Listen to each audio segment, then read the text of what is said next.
Demolisher gets nervous. That's enough. Starscream, go out and capture that minicon. We then go to Antarctica and see some penguins, as well as Optimus Prime and the children. It's freezing, Carlos says. Don't worry, Carlos. So long as we're wearing these suits, we'll be fine, Red assures his friend. The kids look outside the window and are amazed by the penguins. We cut to the Decepticons who are teleported nearby. As they appear on the horizon, the iceberg that they're standing on tilts to the left. We see very badly animated Hotshot, Red Alert, and Optimus just like barking.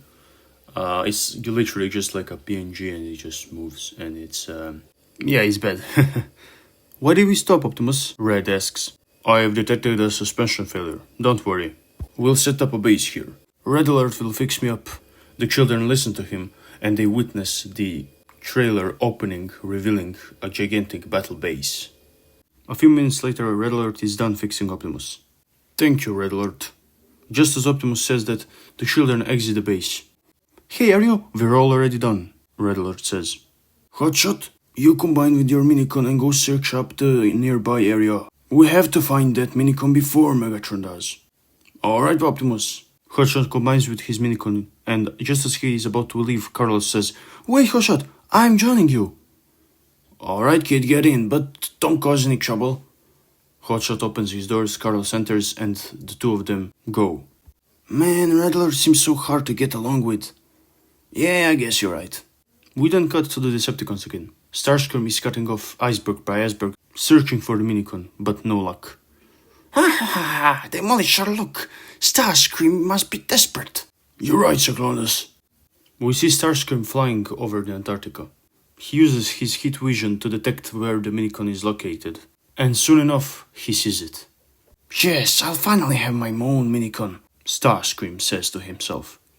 And as he flies over, thinking about how to get that minicon unstuck, he sees Hotshot driving in his direction. An Autobot! Starscream immediately starts firing at Hotshot. I will not allow you to have my minicon. Hotshot tries to avoid Starscream's shots, but due to the ice, he slips out and falls into the abyss. He falls, Carlos yells, and Hotshot hits the floor, exploding. They die. Nah, I'm just kidding. Hotshot's minicon is a helicopter, so he helps them land safely. And then Hotshot Stars must have the biggest grip of all time, because he, granted using the help of his minicon, climbs up the abyss. Like up the wall that's like, completely vertical. So he can just, he has the greatest, those toys, those toy cars that can climb up walls? Yeah, those kind of tires. Hotshot has to have those because he successfully climbs up over the ice abyss, But yeah, putting that aside, Hotshot also notices the minicon, and he informs the other Autobots about it using his radio. That minicon belongs to me, Autobot. If you don't want to die, I would suggest retreating. No shot. It is my job to protect the minicons from the likes of you, Starscream.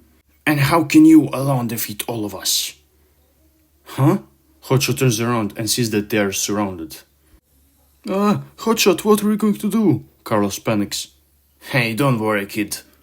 Hotshot then launches himself at Starscream, and he uses his pincers to push Starscream on the side. You disappoint me yet again, Starscream. You're pathetic. Can't even take on a small Autobot like him. Megatron, enough. I've had enough of your petty excuses. The rest of the Decepticons shit-talk Starscream for a bit. Hotshot uses this opportunity to drive away. Cyclonus starts chasing him while Demolisher shoots. We see Red Alert approaching the abyss where the minicon is located. Alexis and Red are inside Red Alert. Hey, Red Alert, Hotshot is under attack. Don't worry, he knows what he's doing. We need to focus on obtaining the minicon. We see Hotshot avoiding Cyclonus and Demolisher's shots with ease as they clumsily fire at him. Hotshot then ejects Carlos out of his alt mode and transforms. He combines with his minicon and starts shooting with his cannon. Megatron fires back. Hotshot finds cover in ice. Red Alert, seeing this, decides to join the fight, while Starscream focused on retrieving the minicon. They'll take care of the Autobots while I retrieve the minicon, Starscream thinks to himself. I need that extra power. I need to show them. Cyclonis sneaks up on Hotshot and aims at his head. He's ready to fire. He's ready to kill Hotshot. But he's clumsy as always, and Red Alert comes just in time to save Hotshot. He grabs Cyclonis with his hook, pulling him down. Whoa, thanks, Red Alert. I'm just doing my job. Demolisher has a short face-off with Red Alert, which finishes in Demolisher falling on the ground, but Megatron used this opportunity to capture Hotshot. He's holding him hostage. It's your move, friend. Megatron menacingly says. Don't worry about me, Red Alert. Just take them out. Just retrieve the minicon. Red Alert takes a moment to think, to strategize. He's in a bad position, but he can do this. He knows he can.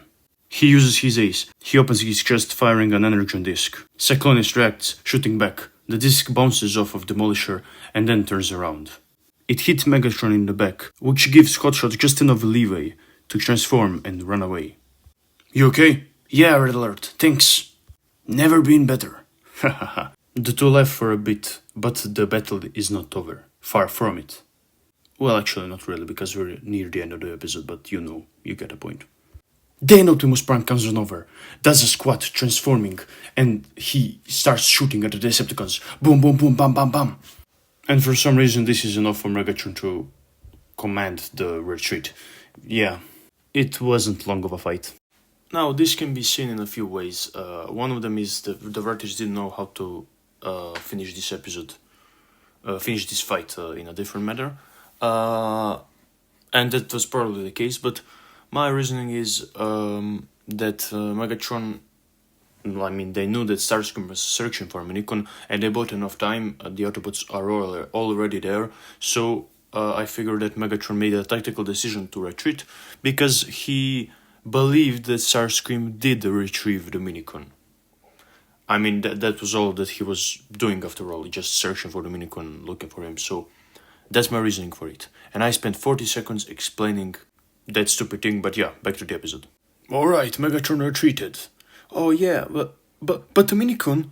The Autobots rushed to the ice abyss just to see Starscream, hanging by his sword, leaning over the minicon, trying to, get him unstuck over there.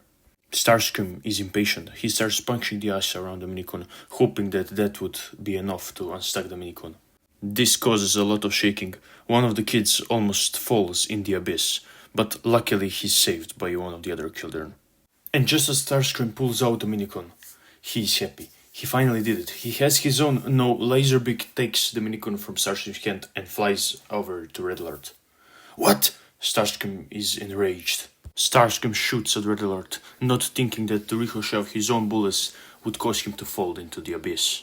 And so Autobots stand above, victorious. They successfully obtained another minicon. A couple of hours later, we cut to the base, and we see that the minicon won't awaken.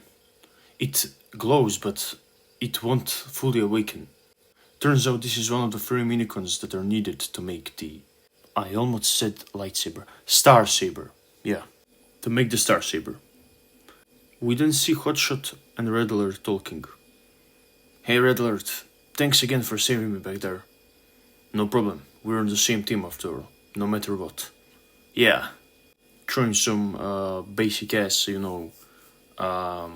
nice talk at the end of the episode, like wholesome talk or something. Then they laugh and then boom, credits.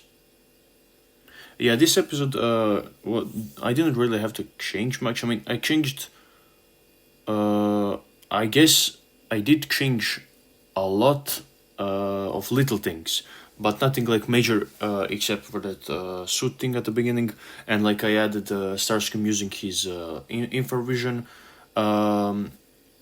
I changed a bit at the scene where the kid almost falls, because in a big part of the episode, Carlos was like stuck near the abyss and he almost fell for some reason.